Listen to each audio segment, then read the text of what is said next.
What is up, everybody? Welcome back for another Sherpa Live video where I cover some crypto news articles, do some read-throughs so you don't have to. And yes, I am still in Sarasota, Florida. I'm going to ride out Milton here at the club, and I thought, why not do a nice little live stream as we wait for the storm to come? Right now it's a little calm out there. It was raining pretty heavy a few moments ago, but I'm sure that's going to pick back up. We already got some roads out there kind of flooded.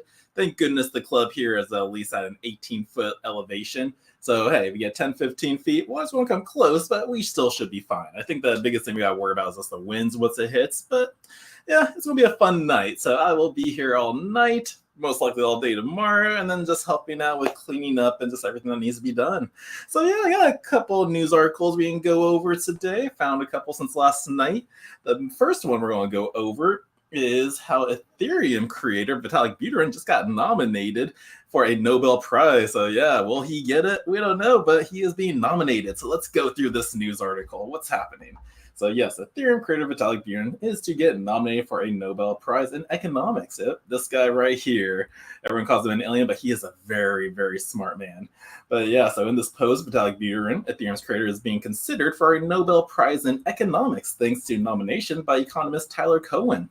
Buterin's transition of Ethereum from proof of work to proof of stake was compared to changing tires on a moving car. He continues to push for decentralized philanthropy and urging Ethereum developers to avoid fragmented ecosystems. So yeah, let's learn a little bit more. So Vitalik Buterin, the creator of Ethereum, is being put forward as a candidate for the Nobel Prize in Economics. This nomination came from Tyler Cowen in a podcast with fellow economist Alex Tabarrok. Cohen praised Buterin for his contributions to the overall monetary system. According to him, Buterin's work in building Ethereum, creating a new currency, and pushing boundaries in economic theory is just simply unmatched. Now, major technological milestones out there. Cohen compared Buterin's work to that of Satoshi Nakamoto, the anonymous creator of Bitcoin, pointing out that Buterin went beyond Nakamoto's accomplishments. Now, what does someone have to do to get a Nobel Prize? He asked a hypothetical question.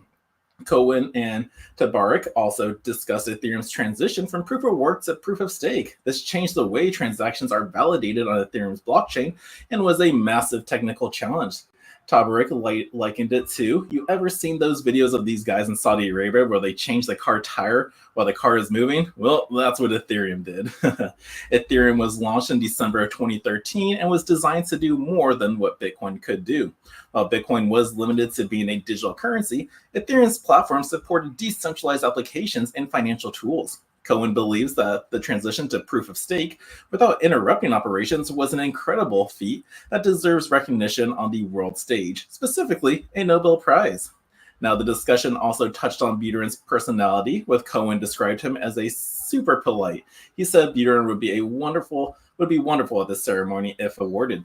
Now, Buterin's philanthropic activities and meme coins. Buterin's reputation goes beyond just tech genius. He's known for his philanthropic endeavors too. On October 7th, he just sold 10 billion Mudang tokens for 308.69 ETH, which was valued at around $762,000 at the time. And he didn't keep all the money for himself, though. Buterin donated 260 ETH, valued at approximately $642,000, to Conroe, a charity dedicated to fighting airborne diseases. This led to the coin skyrocketing 480% within 24 hours after the news went viral on social media. Now, Buterin still has about 40 billion Mudang tokens left, worth $8 million. The Ethereum creator has said repeatedly that he appreciates meme coins that contribute to charities directly because anything that gets sent to him gets donated anyway. Buterin believes that meme tokens can be structured within decentralized autonomous organizations, or DAOs, allowing communities to collectively decide how to distribute the funds. Now, last month, he took center stage at Token 2049 event in Singapore, where he delivered a keynote speech that even performed a song for the crowd. Buterin warned against the risks of divided ecosystems, saying that the fundamental challenges is to ensure that all projects build something that resembles a single Ethereum ecosystem. So yeah, so it does actually deserve worth noting for what he did. Like, I like that description that they said. It was like a guy changing a car tire while still moving. That's literally what he did with Ethereum's ecosystem. Like, as Ethereum started as proof of work like Bitcoin, you needed miners to be able to verify and validate transactions on the blockchain. But like, while it was still running and working, he switched to proof of stake, where now you can just stake a certain amount of ETH tokens. I think the number is like 32 ETH tokens if you want to run a node yourself. But no, this was a good fee, and yeah, so hopefully he does win it. I think that'd be pretty cool if he did. Definitely would be good news for the crypto space out there. So yeah, so that's our first article I thought was worth sharing. Now, next up, Bitcoin is happening in Amsterdam. You know how we just had Bitcoin Nashville, Trump is speaking over there. They are having an event in Amsterdam, and you can watch the first day's event on YouTube right now. But yeah, so watch Bitcoin Amsterdam, and it is underway. The world's largest Bitcoin conference kicks off today in Amsterdam, featuring speakers like Jack Mallers and Adam Back. Now you can watch the live stream as European Bitcoin leaders discuss its future. Now, the world's biggest Bitcoin event, the Bitcoin 2024 conference, is kicking off today in Amsterdam following the massive conference in Miami earlier this year, and Bitcoin leaders are converging in Europe for 2 days of discussions about the future of Bitcoin.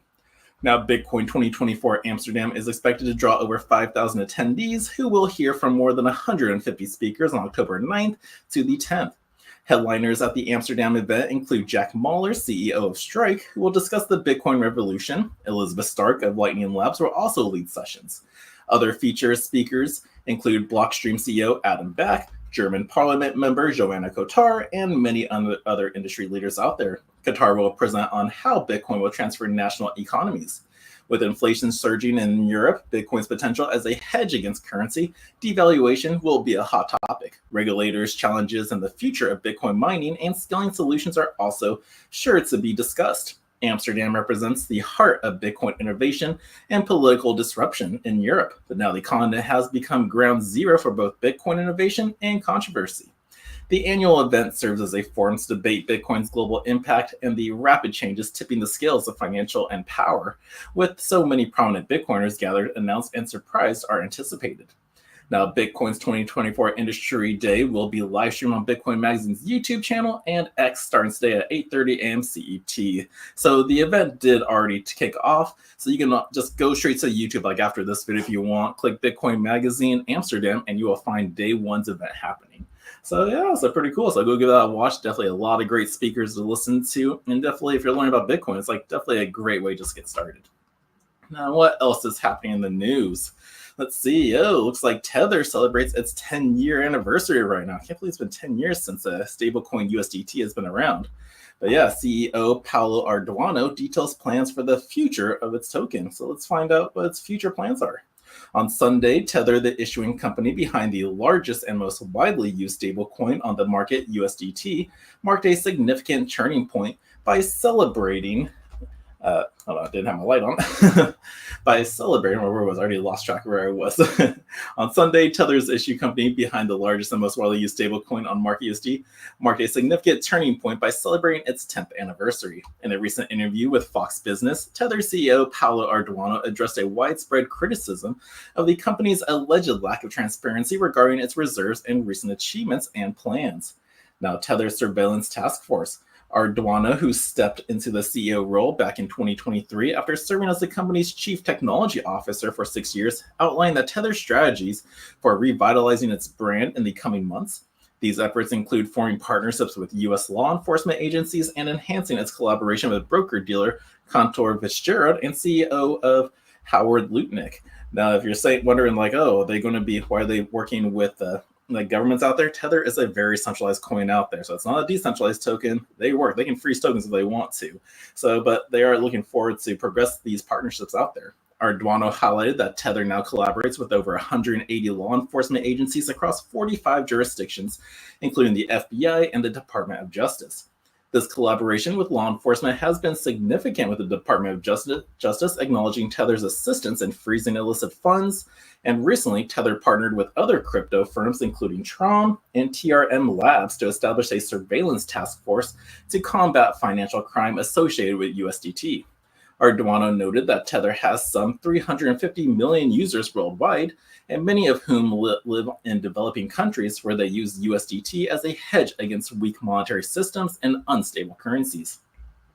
Now, people are sick and tired of being subject to poor decisions from their governments in terms of monetary policies, so we need to ensure that our ecosystems remain safe so we can continue to help them out.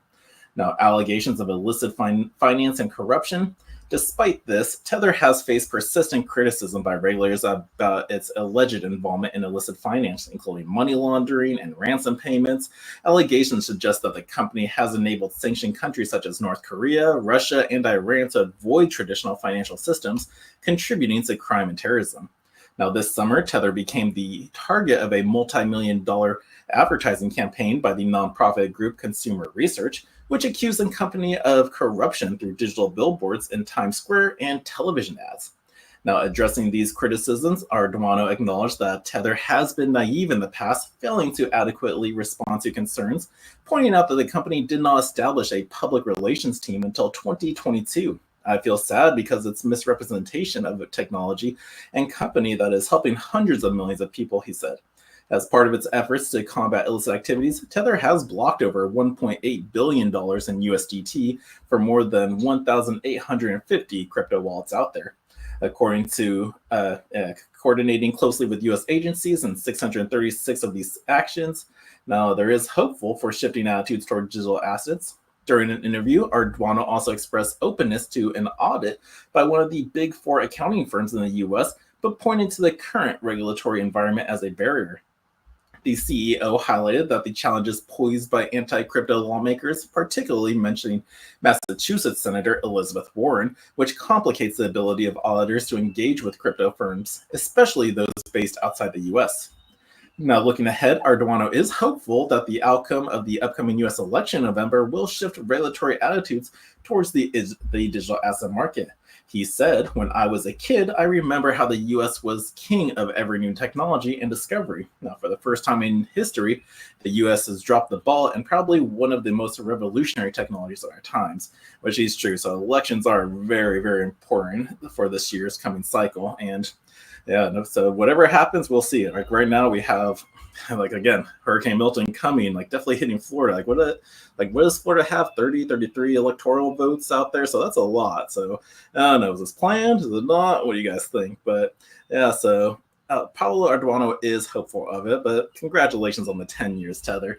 Like if I had to choose a stable coin, I'd definitely choose Tether over USDC. That's just me. But what stable coins do you guys like? Let me know. But let's move on. What else is happening? For those of you using Binance, you're going to want to pay attention because they are about to delist 4 major crypto pairs. Now, here are the details. So hopefully, if you have these, you may want to pay attention. So Binance, one of the world's largest cryptocurrency exchanges, has announced the delisting of 4 major crypto pairs. In an announcement, Binance stated that the decision was made to protect users while maintaining a high-quality trading market. Binance normally undertakes periodic evaluations of all listed spot trading pairs and may delist specific spot trading pairs for a variety of reasons, including low liquidity and trading volume. Now, based on its most recent reviews, Binance says it will be removing and cease trading on spot trading pairs between Ape and ETH, Atom and BNB, Bell and BTC, and BNB/DAO on October 11th, 2024 at 3 a.m. UTC time. So if you're holding any of these coins on Binance, you may want to be keeping an eye on it and maybe making some moves around. And why are you even keeping coins on Binance anyways? Never. That's the number one rule in cryptocurrencies. Never keep your cryptos on exchange. Not your coins, not your keys, not your coins. And exchanges don't give you your seed phrase or private keys at all. So just always keep that in mind. Now, the crypto exchange will be simultaneously terminating spot trading bot services for the aforementioned spot trading pairs, and were applicable on the said date. Thus, Binance users are strongly urged to update and or terminate their spot trading bots before this discontinuation of spot trading bot services to avoid any losses out there. So if you miss out on it, it doesn't really say what you're going to have to do after that, but you may lose it. So just be aware of it. Now, delisting of a spot trading pair does not affect the token's availability on Binance Spot. Users can still trade the spot trading pair's base and quote assets on Binance and other trading pairs. Now, other Binance announcements out there. In other announcements, Binance announced the listing of BN Sol open trading pair for BN Sol/Sol, and this will begin on October 10th at 8 a.m. UTC time. Now, Binance introduced BN Sol, which is Binance Sol staking, earlier in September, which allows users to stake their Sol tokens in exchange for BN Sol, a liquid staking token that symbolizes their staked assets. Be and Sol enables users to continue receiving staking incentives while still having the option to trade, lend, or spend their assets across multiple Binance products and external DeFi platforms. Now, in other news, Binance has also announced that it will perform wallet maintenance for the Tron network on October 10th at 7 a.m. Deposits and withdrawals on the Tron network will be temporarily suspended beginning on October 10th at 6:55 a.m. and will restart after the maintenance is completed. So the maintenance is expected to take around 1 hour. So if you happen to pop on to the Binance exchange and you have some Tron token, you're going, oh, I need to move this over here. I want to make a trade. It will be unavailable for that 1 hour, and you're going to have to wait for the maintenance just to be over. But that is the Binance news for you. So hopefully you don't have any of those pairs. Again, that was Ape/ETH, Atom/BNB, Ball/BTC, BNB, and DAO. So again, if you have any spot trades for that, definitely be aware and get those removed before this takes place. Now that's our Binance news. What else? What else do I have for you? It's getting darker out there right now. I guess the storm's coming back. But let's see. Looks like some Texas residents out there are getting annoyed by Bitcoin mining operations, Marathon Digital. So let's hear a little bit about this news. It's coming from Bitcoin Magazine. Let me take away this pop-up ad really fast because that could be a scam. Never click on pop-ups just to be safe. But yeah, there's a crypto clash going on. Texas residents sue Marathon Digital over unbearable Bitcoin mining noise. So they're guessing it's too loud, which if you ever mine Bitcoin, it is a very loud machine. It produces a lot of heat and takes a lot of electricity. So I guess a group of Texas residents just aren't liking it. Let's learn a little bit more. A group of more than 24 residents from Granbury, Texas, has filed a lawsuit against Marathon Digital Holdings, a major crypto miner firm, citing the excessive noise and vibrations from its local Bitcoin mining facility. According to the residents, the crypto mining site located near their homes has caused significant disruptions to their daily lives, creating a nuisance that has resulted in severe health impacts, including fatigue, hearing loss, and headaches. Ooh, it kind of reminds me of that Seinfeld episode when Jerry switched rooms with Kramer, and he had that giant red chicken sign out there, and he just lost all his sleep. So I guess this is what those people are feeling like. But details about this lawsuit is that the lawsuit was filed in Hood County Court and claims that the persistent noise from the mining facility has interfered with residents' ability to enjoy their homes, with vibrations and constant roaring from cooling fans of the crypto mining machines running 24/7. Now, Earth Justice's senior attorney, Rodrigo Cantu, emphasized that the noise pollution from the proof-of-work cryptocurrency mining process harms residents' physical and mental health and is detrimental to the surrounding environment. Notably, the cryptocurrency mining, particularly Bitcoin, involves an energy-intensive process known as proof-of-work, where tens of thousands of computers operate continuously to solve complex algorithms. Now, in Marathon Digital's case, the noise from cooling fans that maintain optimal temperatures for the mining equipment has become a major issue for the local community. Marathon's crypto mining operations are based at the Wolf Hollow gas plant, a 1,115 megawatt facility near Granbury. And in response to the lawsuit, Granbury resident Cheryl Shaden shared her experience, explaining that the 24/7 mining activities have also driven up local electricity, Shaden noted. Now, in such a short time, Bitcoin mining has completely altered our community for the worse. The around-the-clock mining isn't just driving up our electricity bills, it's costing us our health. Now, there is calls for immediate action and long-term solutions. The lawsuit highlights the urgent need for solutions, with residents seeking measures to shut down the mining facility or drastically reduce the noise pollution. Shaden, for instance, stated that we feel trapped day and night. We're subjected to relentless noise that is physically harming us.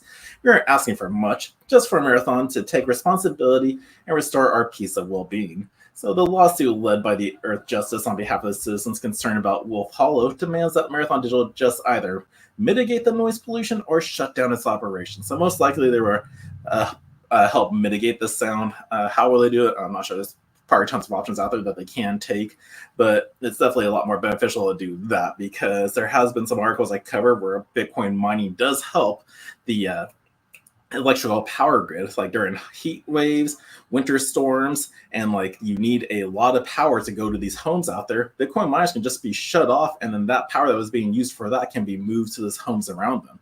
So yeah, there's definitely some benefits to it. But yeah, so I can feel where they're having problems there, so I don't think they will shut it down. But Rodrigo Cantu, who is also on one of Earth Justice's legal team, noted that the persistent exposure to this noise is detrimental for human health, animals, and the environment. Residents' homes are no longer the refuge that they should be. Marathon must take immediate action to effectively mitigate their noise pollution or shut down operations altogether. Additionally, the plaintiffs are seeking a permanent injunction against the mining facility to prevent further noise disturbances and compensation for damages, including higher electricity bills and decreased property values. So they're seeking some remittances from it. But yeah, so it looks like just some Texas residents just aren't too happy about it, and hopefully some changes do get made, because they definitely should. Because the more miners they got out there, it makes the Bitcoin network definitely more secure as well. Now, what else do I have for you in news-wise? Let's see.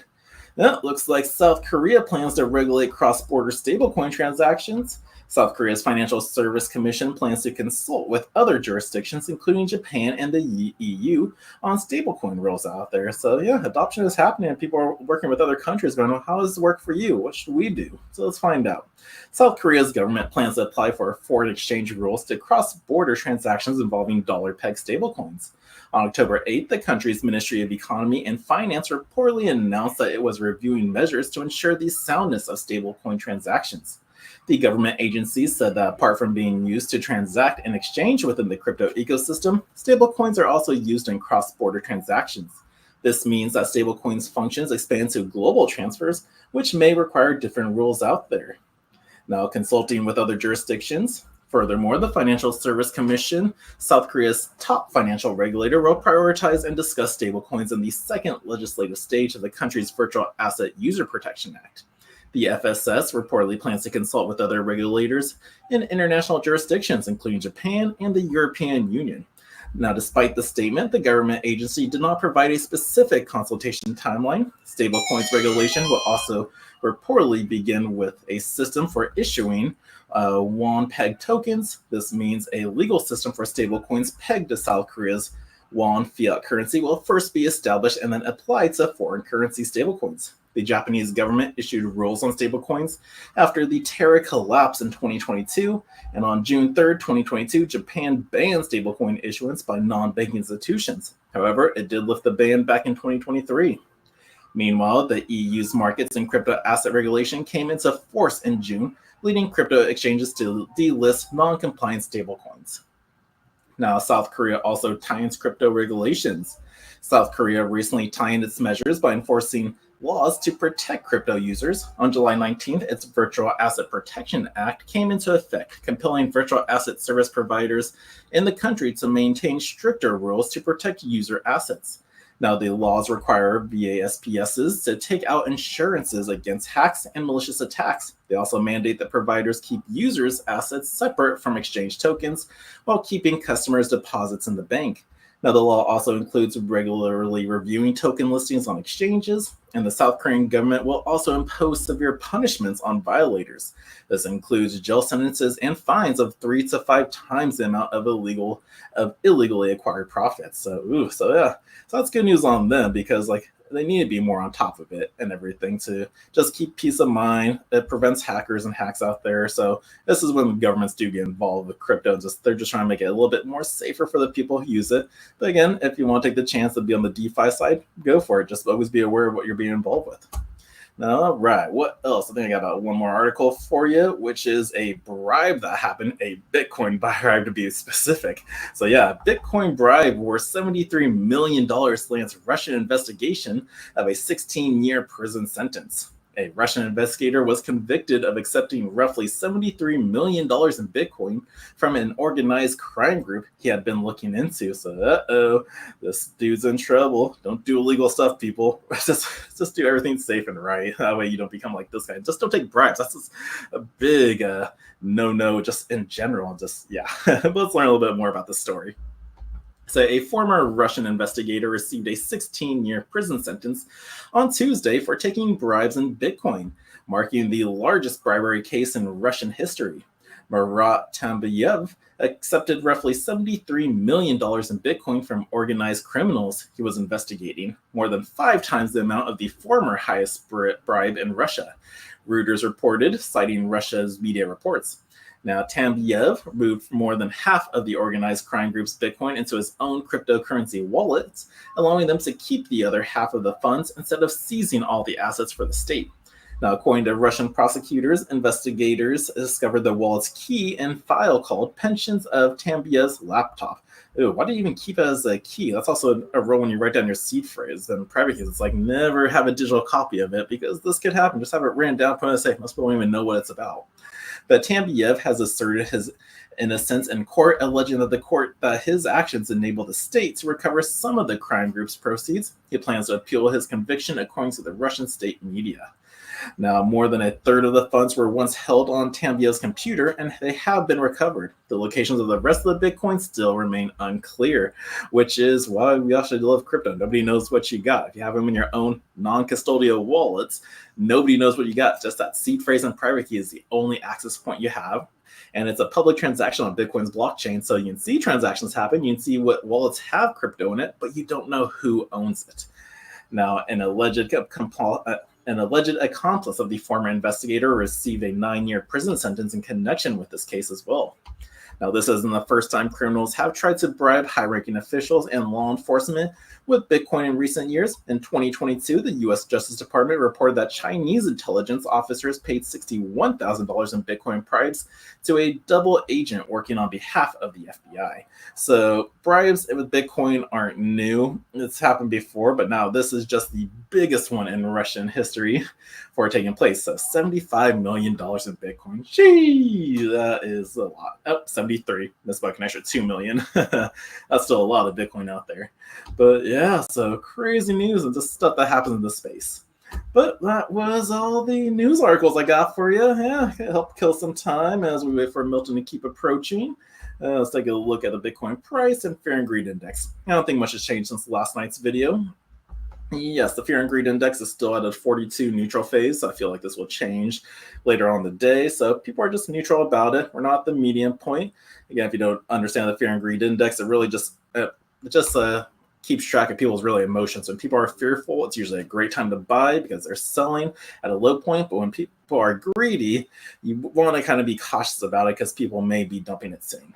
But Bitcoin's price is currently at $61,386. So we're still testing the 62,000 mark. So we should be coming to a bull run soon, I feel. Just got to be patient. We don't know when the time and date is when it rise, but as the election gets closer, we will probably see some more price movements happen. Ethereum is at 2,400, BNB is 575, and Solana is 140. So that is it. That is all the news I got for you. I hope you enjoyed it. For all you other Floridians, I hope you're staying safe. If you're on the coast, I really hope you fled. Like at least here, again, we're like 18 feet above sea level. We're 2 miles inland. Sure, we may be getting a direct hit coming, but the worst of it should be mostly wind. I don't think we'll probably be getting some scattered showers when I look at the charts for Milton, but yeah, I think most of the rain will be hitting Tampa. So, Randy, this Team Crypto, hope you and your family stay safe while you're out there. But that is it. I hope you guys have a fantastic day. As long as I have power, I will do another video for you. But if we don't, this could be my last one for a couple days. But I will keep you posted. Follow me on social medias as I do live updates of just the hurricane as I go out, show you what's going on and everything. So yeah, follow the real Paul Bucci or follow me on Snapchat. I'm not sure what that name is or if I have a link down below for it. But yeah, as always, don't forget to like and subscribe. Sign up for the Crypto Club if you want to learn about Bitcoin, cryptocurrencies, how to use it, and also sign for Caleb Brown, your one-stop shop for purchasing, selling, and trading cryptocurrencies. They're really awesome, and plus you get a one-on-one personal broker when doing it. So it's really, really good to have. So I will see you again very soon, and I hope everyone stays safe. Peace.